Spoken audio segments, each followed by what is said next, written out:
apa namanya buildings atau aset tetap yang disusutkan, maka ada dua juga ya, downstream. Downstream dibagi dua, cost method sama equity. Kemudian upstream dibagi dua juga, upstream untuk cost method maupun equity method ya.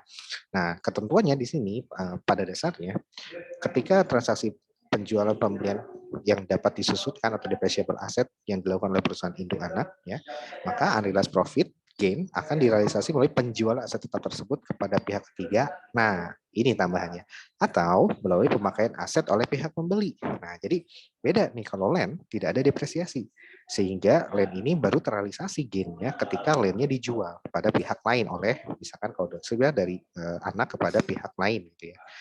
Nah, tapi kalau dia buildings, which is itu adalah aset yang bisa didepresiasikan, maka ketika buildings tersebut tidak dijual karena ada depresiasi, maka sepanjang masih sisa manfaat dari depresiasi tersebut, sepanjang itulah building tersebut akan direalisasikan unrealized profit-nya.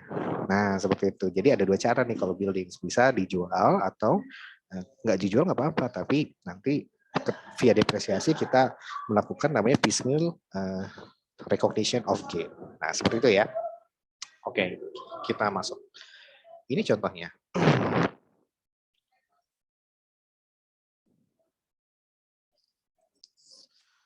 Oke, kita lanjutkan. Jadi, ketika kita berbicara tentang intercompany transactions between the parents and the subsidiary, dan which is kita melibatkan transaksi intercompany untuk depreciable assets, dan kalau kita menggunakan cost method, seperti contohnya, pada tanggal 30 Desember, PT POL menjual secara tunai ke PT kepemilikan dan kepemilikan 80% seharga 80.000 ya mesin yang dijual.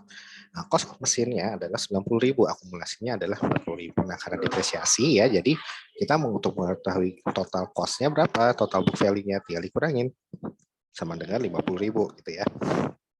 Nah, seperti itu. Nah, kemudian dijual dari PT POL kepada PT SIM, artinya dijual dari induk kepada anak. Berapa yang dijualnya? Yang dijualnya adalah 80.000. Maka kita akan mencatat yang namanya gain. Siapa yang mencatat? P yang mencatat. Gain sebesar 30.000. Nah, oleh CS maka akan dibuat jurnal mesin pada cash senilai berapa? Senilai harganya sebesar 80.000 gitu ya. Nah, oleh karena itu, nah di sini kita bisa melihat bahwa misalnya 30.000 ini yang maksud unrealized profit dari si intercompany machine gitu ya, company machine. Dan inilah yang dari sudut pandang konsolidasi maka ini harus dihapus ya, ini tidak boleh ada ya, seperti halnya jeruk makan jeruk, maka ini harus dihapus, dieliminasi. Nah, sehingga seperti halnya land, kita kembalikan nilai dari mesin ini ke nilai its book value-nya, pada nilai book value-nya. Berapa nilai book value-nya? Kalau secara net ini ada 50.000 ya, selisih antara 90 dikurangi dengan total akumulasinya sama dengan 50. Nah, jadi pada dasarnya book value-nya adalah 50.000. Nah, sedangkan ada gain-nya, gain adalah 30. Nah, gain inilah yang harus dihapus. Nah, sehingga nilai dari si aset itu tetap kembali ke angka 50. Nah, seperti itu. Makanya di sini kita buat eliminasi ketika konsolidasi itu berarti si P yang membuat ya.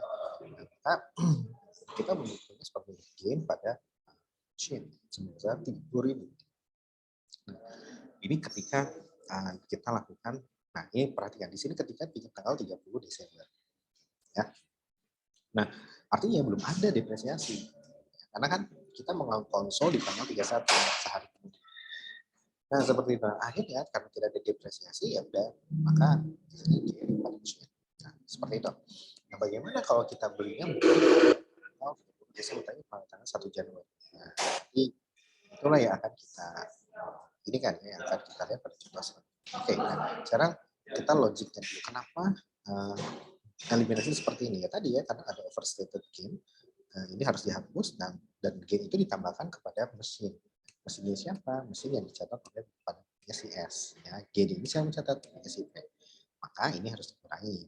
Nah, itu logik dari jumlah konsolidasi ini. Gitu ya. Makanya di sini tidak ada laba, maka sehingga mesin mendapatkan overstated 30.000 oleh karenanya harus dikurangi. Ya, sehingga jumlahnya seperti itu.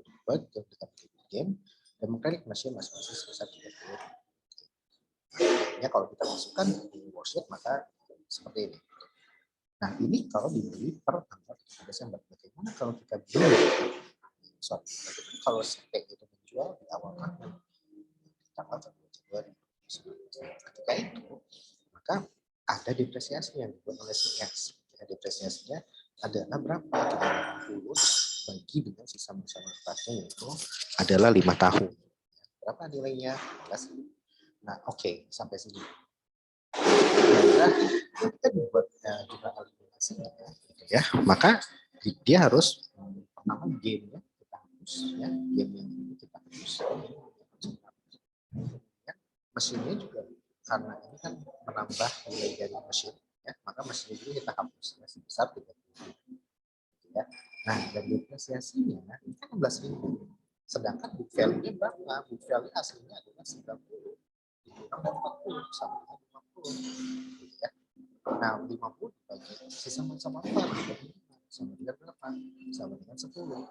Nah, maka seharusnya depresiasi yang dicatat adalah 10.000, tetapi depresiasi yang dicatat adalah 16.000. Berarti overstated sebesar berapa? Overstated sebesar 6.000. Nah, 6.000 inilah yang harus kita eliminasi di jurnal ya, eliminasi yang buat SUP.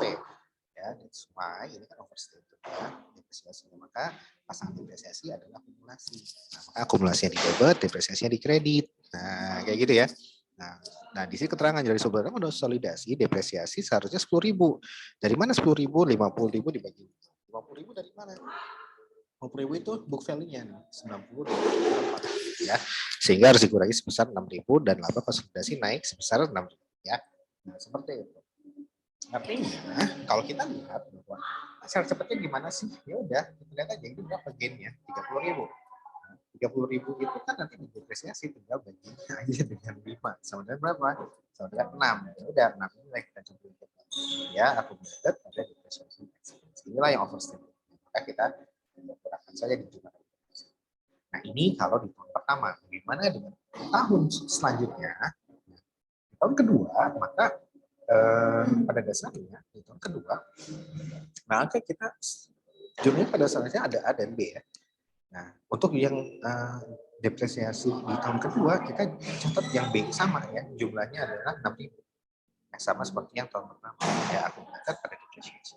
Nah, ketika kita menyesuaikan nilai mesin, maka di sini harus hati-hati. Gain ini sudah terrealisasi karena adanya depresiasi 6.000. Ya, 6.000 yang ini ya, expense ya. Sehingga sisanya tinggal 24 ya.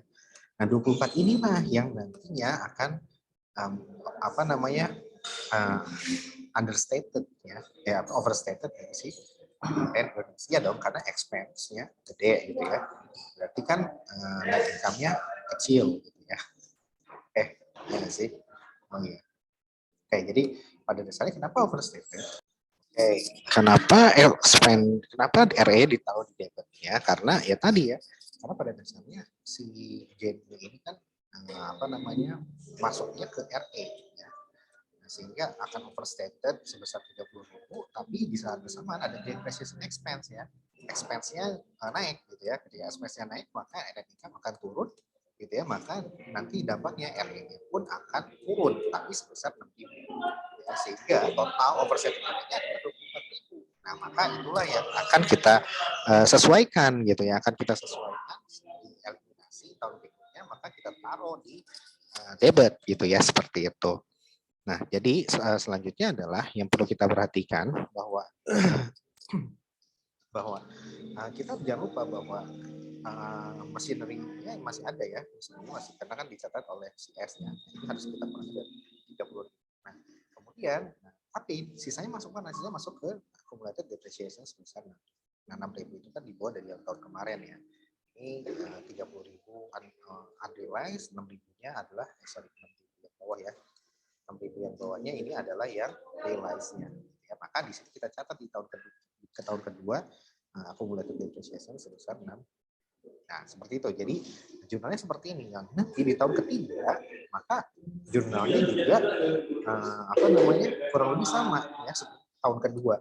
Ya, hanya saja yang A dan B gitu ya. Yang A-nya adalah RE accumulated depreciation pada machinery. Nah, hanya saja si retained earnings ya berkurang gitu ya.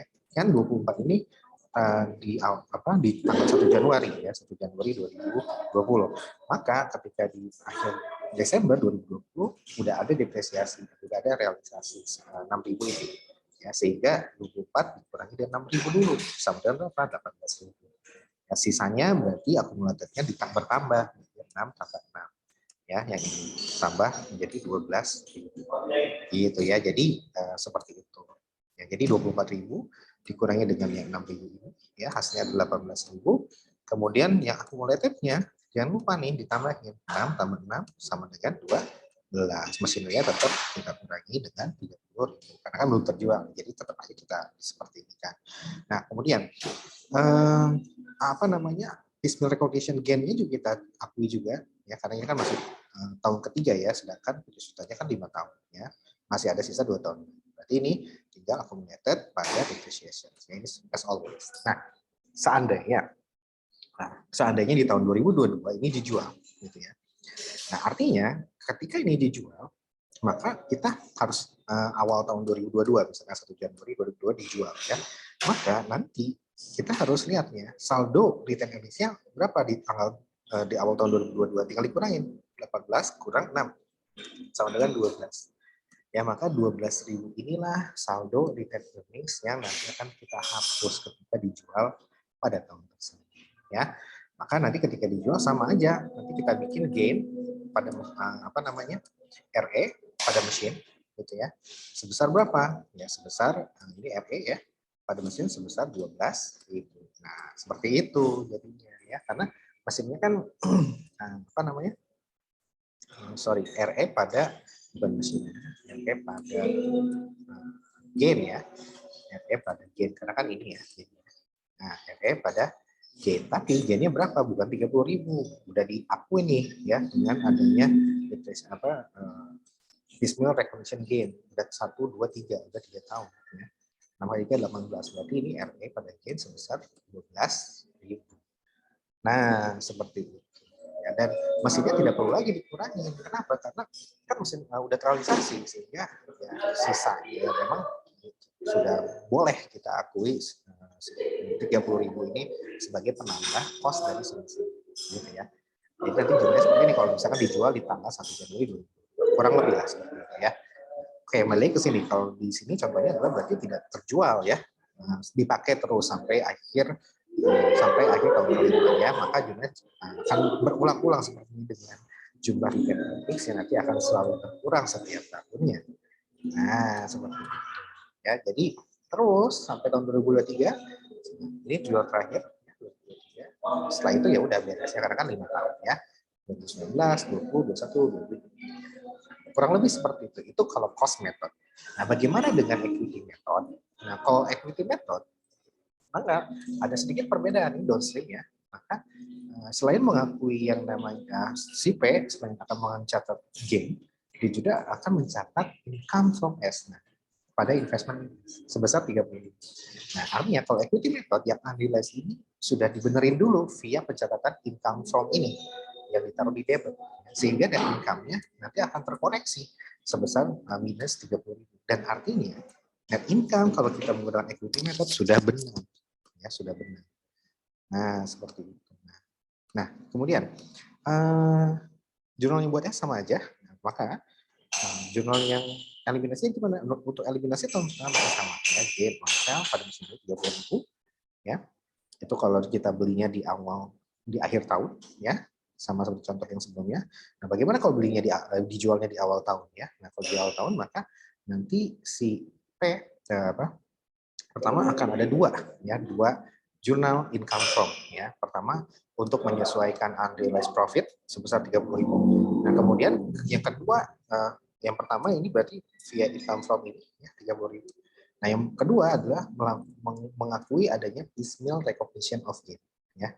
Nah, sebesar 6.000. Nah, maka ditaruh di credit income. Nah, sehingga total unrealized-nya adalah 24 ya yang belum terrealisasi. Nah, ini kalau kita menggunakan equity method, dan ini yang mencatat income from dan untuk yang gain on sale yang unrealized sama income from untuk yang realisasi dari business recognition-nya itu yang mencatat sekali lagi adalah si induk atau si PEC. Nah, yang dibuat si S seperti ini, ya. Dia akan mencatat machinery, kemudian depresiasi pada saat akhir tahun. Oke, jadi kesimpulannya, kalau di equity method, maka kita akan menyesuaikan income from.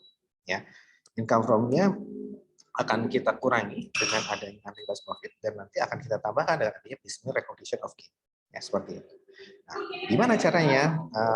Kalau jurnal eliminasinya, nah, untuk eliminasinya sama aja kalau di tahun pertama, sama dengan si cost method, ya, seperti itu. Jadi gain pada machine, kemudian accumulated pada depresiasi, ya, seperti itu. Nah, terus kalau di tahun berikutnya gimana? Nah, di tahun berikutnya, maka kalau cost method itu adalah bukan investment tapi RE. Kalau equity method maka menggunakan akun investasi, ya. Kenapa? Karena investmentnya understated sebesar 20%. Gitu, ya. Nah, jadi kalau income-nya kan udah betul, ya, tapi menyebabkan investmentnya menjadi understated, menjadi understated, ya, karena oleh karena itu kita sesuaikan, ya, si investmentnya kita tambahin, ya. Ya, singkat cerita ya udah, tinggal kalau equity method ganti aja RE-nya dengan investment sebesar 20%. Nah, accumulated depreciation tadi ya merupakan yang tahun pertama, ya, sebagai bukti bahwa telah melakukan business recognition of gain. Nah, untuk yang kemudian pada machinery, kemudian yang B-nya accumulated pada depreciation. Sama aja seperti halnya cost method, ya.